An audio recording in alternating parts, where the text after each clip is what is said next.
Hoje, dia 19 de agosto, é uma data dedicada a homenagear trabalhadores humanitários e, claro, trazer consciência sobre as questões humanitárias ao redor do mundo e também do Brasil e daqui da nossa cidade, né? No nosso bairro, de onde a gente estiver. Um tema atual que precisa ser enfrentado e discutido. Por isso, a nossa conversa boa de hoje vai trazer para você um pouco do trabalho que tem sido feito por pessoas aqui da nossa região. Uma das convidadas é a Renata Giuliotti, que está aqui comigo, é aqui de Araçatuba. E ela faz um trabalho, gente, incrível, trabalhos voltados a questões humanitárias. Inclusive, ela faz parte de uma organização brasileira que atua na agenda de justiça racial junto à ONU e ainda tem uma ONG que promove a inclusão de pessoas com deficiência. Fala pra gente, Renata, sobre a importância dessa data, né? E como tem sido atuar junto à ONU, todas essas suas experiências. As agendas são várias, né? São diversas. Então, vai desde o desenvolvimento social, onde a gente fala desses marcadores sociais, que são deficiência, juventude, mulheres, né? E por aí vai. Tanto o desenvolvimento social quanto o desenvolvimento sustentável, que é a pauta da Agenda 2030, né? Clima, meio ambiente, economia, financiamento para o desenvolvimento, porque não tem como, né, desenvolver um país, desenvolver uma comunidade se não tiver um investimento ali. Então, todas essas pautas fazem parte dessa negociação que é feita. Que foi recente, né? Isso. Explica pra gente o seu papel ali, como que o Brasil se posicionou nisso. Eu represento, o meu cargo, a minha função, eu sou assessora de desenvolvimento social e sustentável, mas eu me intitulo facilitadora da sociedade civil. O que é isso? É levar a voz da sociedade civil para dentro da ONU, para dentro dos governos, não só do Brasil, como outros governos, né? Ali eu estava representando a pauta, portanto, a agenda racial e a agenda de pessoas com deficiência, mas de gênero também, né? Mulheres, LGBTQIA+, várias outras agendas. Ali o Brasil tem tido nós temos tido uma boa negociação com o Brasil. O Brasil tem acatado as nossas recomendações, porque como sociedade civil, como ONGs, institutos, pessoas aqui desse lado da sociedade, nós pedimos para os governos, para o governo brasileiro, por exemplo, mais inclusão, economia do cuidado, combate às discriminações, né, racismo, combate ao sexismo e por aí vai. E nós temos uma negociação constante com o Brasil. Olha, Brasil, leva as nossas pautas para lá, leva as nossas dores para lá e negocia um melhor compromisso, negocia uma política pública, negocia uma oportunidade de inclusão. E nós temos tido essa abertura com o governo brasileiro, muito bacana. Inclusive, a gente vai ver um trechinho da Renata, ela ali em Nova York, ela teve uma oportunidade de falar ali, a gente está vendo ali um trechinho, vamos ouvir? O monitoreo, transparência, visibilidade para todas as vozes é muito importante e que todos sejam contemplados no processo de planeamento e monitoreo. Naquele momento eu estava defendendo os compromissos, né, e falando sobre a implementação. O ano passado nós tivemos a Cúpula para o Futuro, a Cúpula do Futuro da ONU, que trouxe países, 195 países, né, e sociedade civil de todos esses países, onde foram feitos compromissos que esses governos devem acatar e devem implementar. Então, eu estava falando ali sobre essa implementação e exigindo essa implementação, dando algumas recomendações, formas como podem ser implementados para o desenvolvimento social, usar indicadores, dados desagregados por raça, classe, gênero, idade e por aí vai, dando recomendações sobre questões de mudanças climáticas, meio ambiente. Então, ali a minha fala era uma fala de reivindicação e uma fala de negociação mesmo e de meio que colocar ali na mesa e falar, galera, vamos fazer. Tem que fazer acontecer, não é só escrever no papel. Tem que fazer e acontecer. É uma coisa assim, são feitas reuniões, né? Tudo é discutido e é uma coisa que vai a passos lentos, né? Isso. As negociações, elas são um processo contínuo, né? Então, as negociações são lentas. Então, quando entra, a gente chama de linguagem. Quando entra uma linguagem num documento, uma declaração, por exemplo, o que a gente chama de linguagem é, por exemplo, eu estou falando que nós enfrentamos muito racismo ambiental. Então, Fala um pouquinho pra gente, para quem está assistindo entender. Racismo ambiental ele está muito relacionado com as comunidades, principalmente comunidades periféricas, quilombolas, de povos tradicionais, sofrem esse racismo que está ligado ao ambiente. Elas são também excluídas da sociedade e segregadas em um ambiente próprio para que elas não tenham que conviver. Como se fossem marginalizadas, como nas cidades, né? Exatamente, exatamente. O racismo ambiental, ele não é um processo que iniciou agora, é um processo que vem desde da escravidão, né? Então, assim, aquelas comunidades, É uma questão sociológica, de segregação mesmo, né? Exato, exato. Então, quando a gente fala de raça ou de justiça racial no Brasil, a gente fala principalmente de reparação, que é o que a gente busca e é o que a gente está negociando com a ONU, com os governos e agora com o grupo especial, o grupo especial de afrodescendentes para a ONU, que é um grupo que eu sou secretária executiva para a ONU, e a gente está exigindo essa reparação histórica, né? E para o pessoal que está em casa entender, depois dessas reuniões, de toda essa colocação, né, desse embate que é feito ali junto à ONU, nas reuniões que você esteve em Nova York, quando que isso vai trazer resultados, né, para nós nas questões humanitárias? Olha, os resultados também são a longo prazo, né? E não adianta só ter um compromisso ali naquele momento da negociação e falar, não, nós vamos fazer sim, ou assinar uma declaração. Depois, também a sociedade civil, e eu falo isso para todas as pessoas que estão assistindo, vocês também podem exigir que os seus governantes, que os seus representantes, os seus líderes também vão atrás desses compromissos, que eles sejam implementados. É esse o nosso papel como sociedade civil também, exigir que esses compromissos sejam implementados. Então, eles vão ser implementados por um programa especial, uma política pública, normalmente assim. Agora, só finalizando já, a gente falou um pouquinho sobre questões humanitárias, né? Eu queria que você contasse pra gente um pouquinho sobre a sua ONG, então, que você deu início pensando na sua mãe, que tanto orgulho teve e tem de você, né? Sim. Eu sou uma mulher com deficiência, né? Eu tenho uma deficiência neurológica e já fui cadeirante por 8 anos. Você? Não sabia, Renata. Nós nos conhecemos juntas, fizemos jornalismo juntas. É uma pessoa muito querida que eu tenho a honra de receber aqui hoje, falando sobre um assunto tão importante. Verdade. E eu não sabia disso, Renata. Eu não...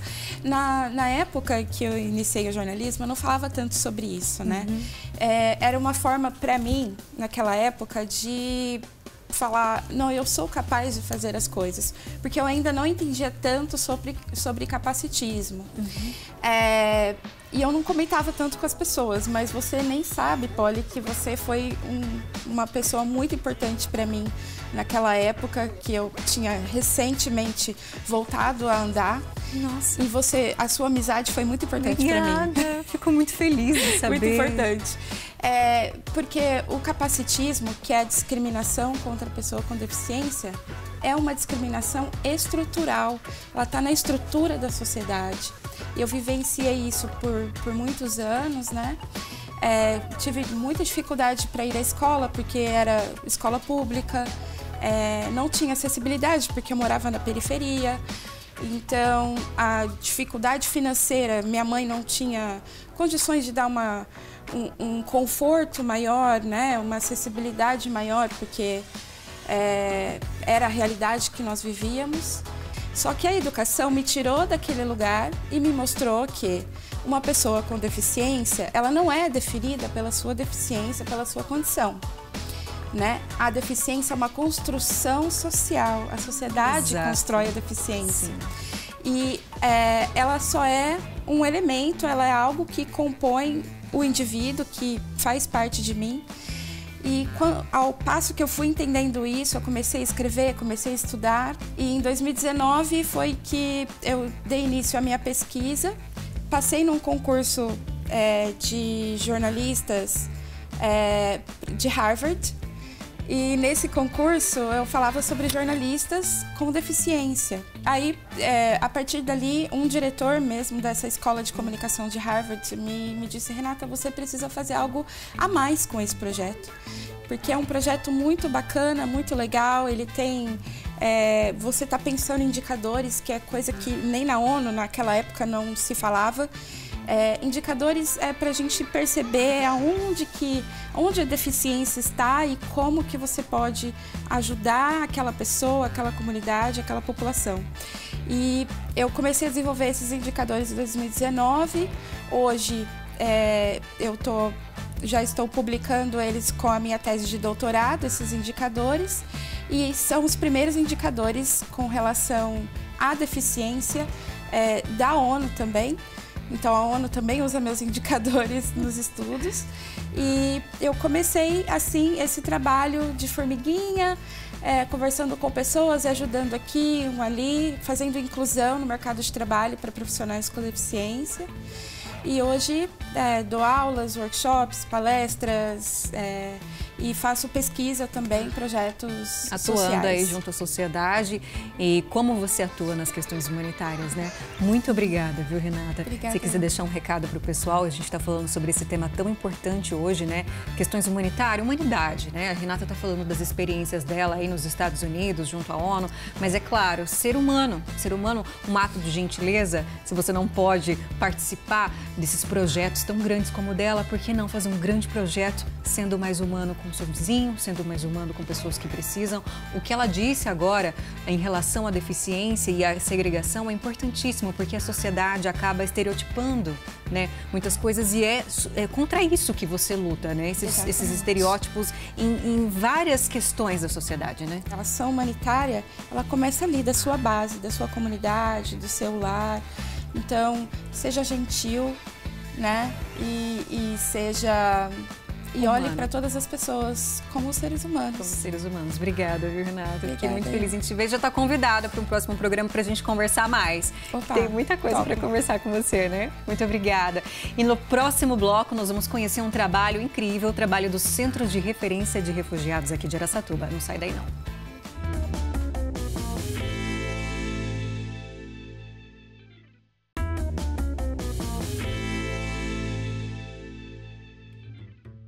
Olá, estamos de volta falando hoje sobre o Dia Mundial Humanitário, que é nesta terça, dia 19. E um assunto correlato é a lei de imigração, é o imigrante, né? Já que sai de seu país de origem, coloca muitas vezes esse imigrante em situação de vulnerabilidade, exigindo ações humanitárias.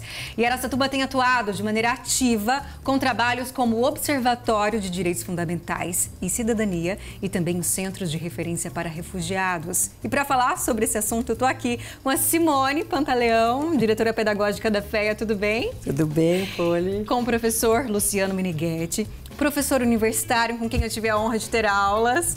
Hoje também coordenador desses projetos, né? Agora doutor também em Direito Internacional, né, professor? Isso, exatamente. Muito obrigada pela presença de vocês. Eu agradeço. E eles vão contar pra gente como que funciona, então, todo esse projeto, né? Uma parceria da Prefeitura com a Fundação Educacional. Como que funciona?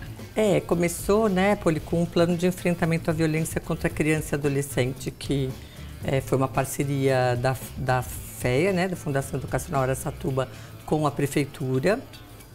E dentro desse plano de enfrentamento se organiza políticas públicas. E aí uma das políticas públicas foi vinculada a um observatório, né, para existir um observatório que pudesse então abarcar todos os dados, né, que a gente tivesse sobre as crianças, adolescentes, né, as vulnerabilidades. E aí a gente fez o plano e virou uma política pública.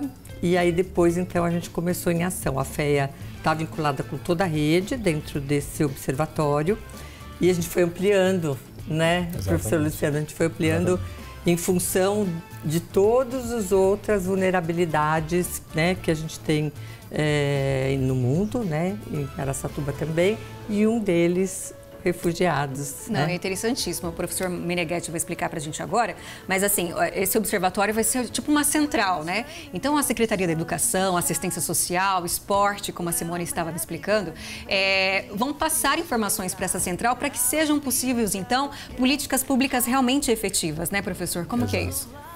Bom, a ideia do observatório é justamente analisar, acompanhar como é a situação dos direitos humanos em Araçatuba, né?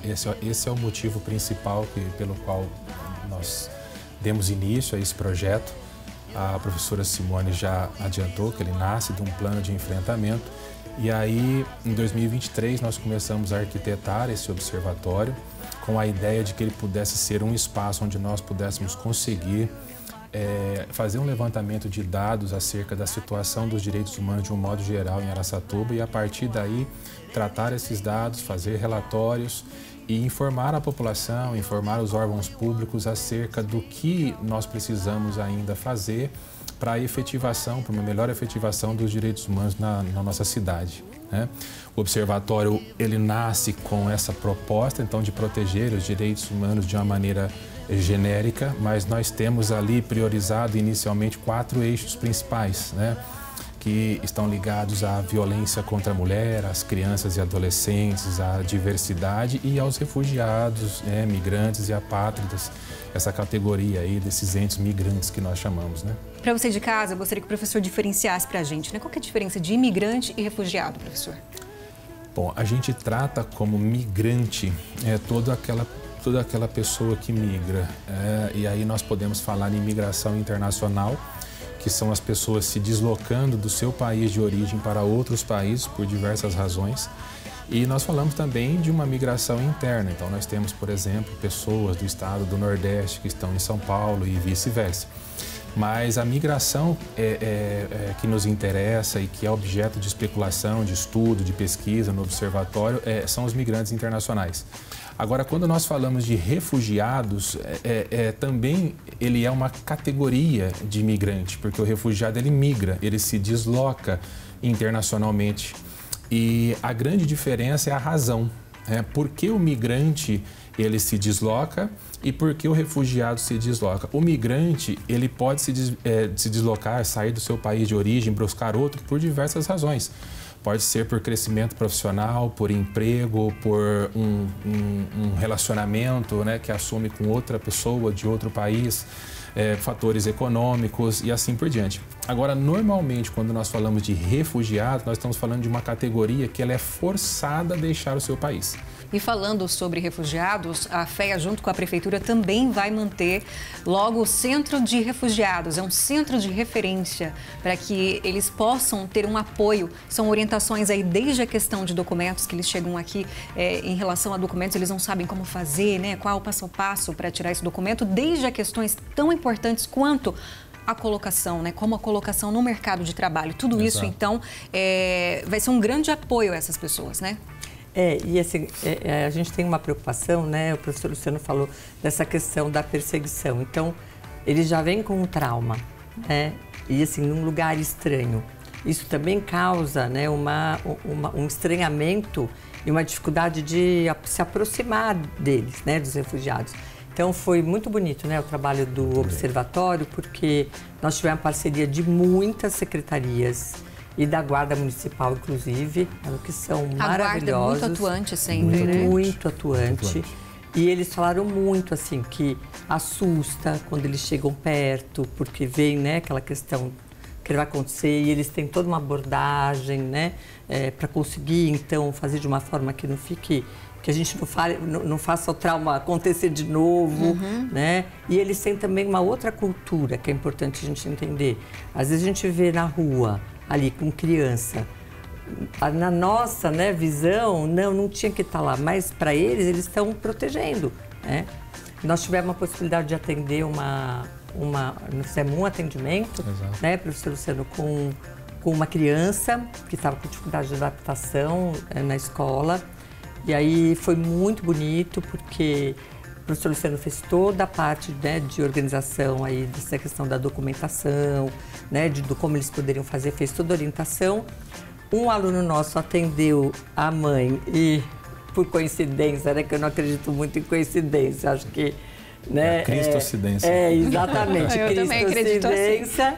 Ele falava francês, então ele falou com ela em francês, né, o tempo inteiro. E para ela isso deu um baita acolhimento. Foi um aconchego, né? Ela sabia que ela não estava totalmente sozinha. Isso, e aí, assim, a gente acolheu a criança, que era uma questão de um ajuste, não tinha nada assim grave, de adaptação. E depois um aluno nosso da psicologia se propôs, porque ela pediu, a mãe pediu, a ensinar ela o português. A ideia, então, do centro de refugiados, né, vai ser um centro de referência, né, para refugiados, migrantes, apátridas, aquelas pessoas que não têm nacionalidade também.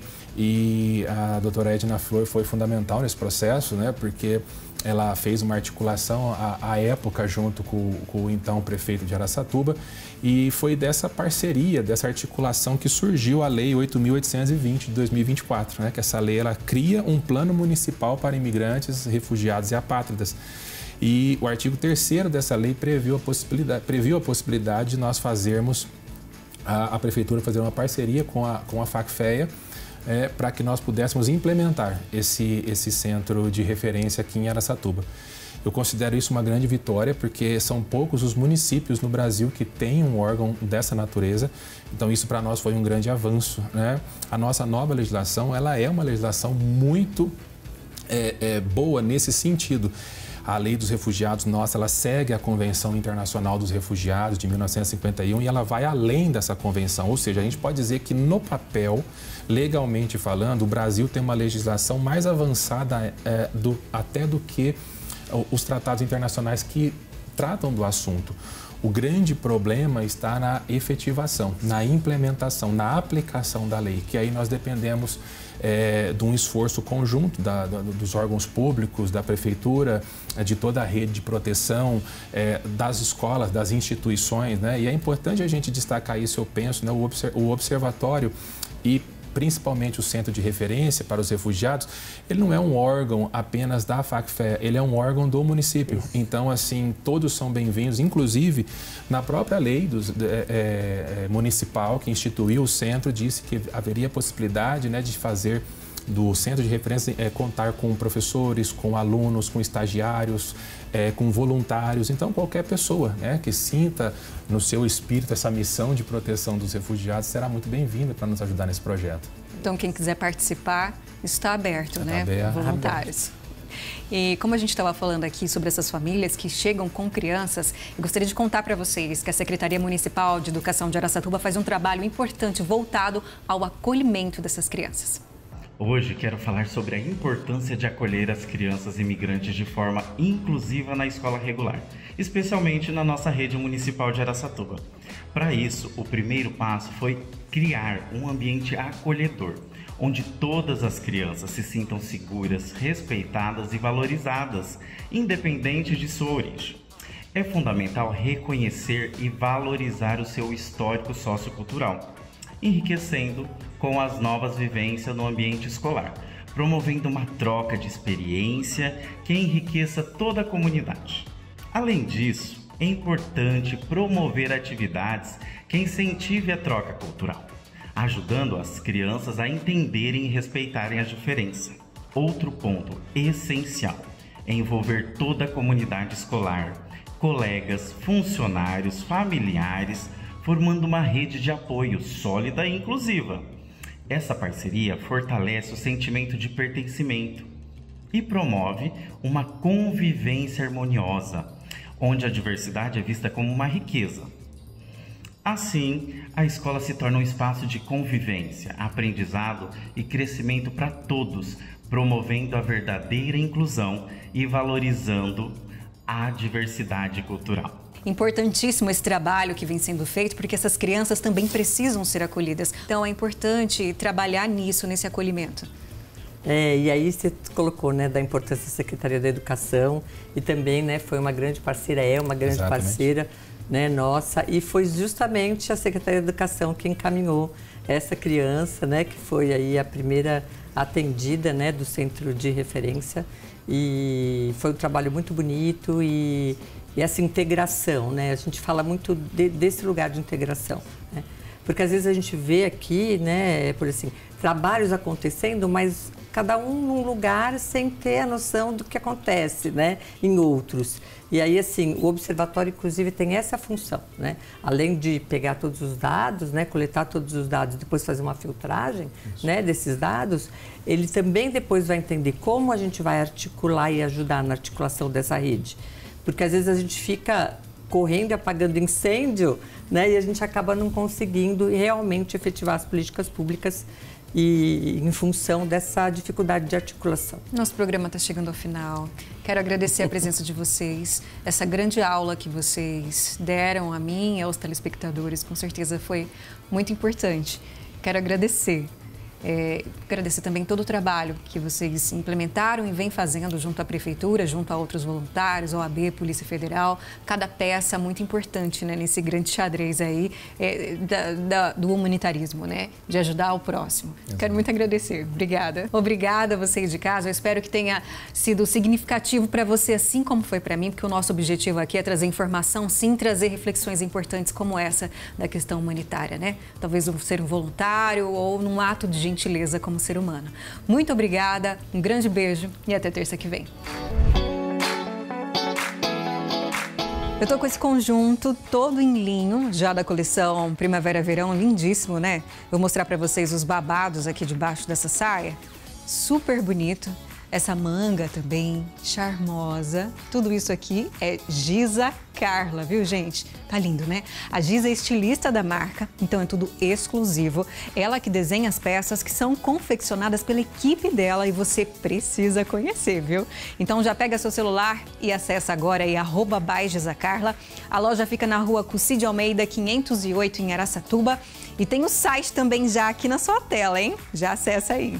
E vamos falar de acessórios, os acessórios de hoje aqui, todos Mayumi. Esse brinco lindíssimo, essa tendência aqui do brinco orgânico, né? Vocês estão vendo? Ele não tem um formato definido assim, fica super chique. Elaine, sempre com muito bom gosto. Um grande beijo, Elaine, Bia, obrigada pela parceria. E agora, momento Lafemme, hein? Já entra aí no Insta para conferir as novidades da Lafemme. Eu vou mostrar aqui para vocês o escolhido de hoje, gente. Esse tom marrom com essas franjas. Olha aqui que charme. É assim, a última tendência, viu?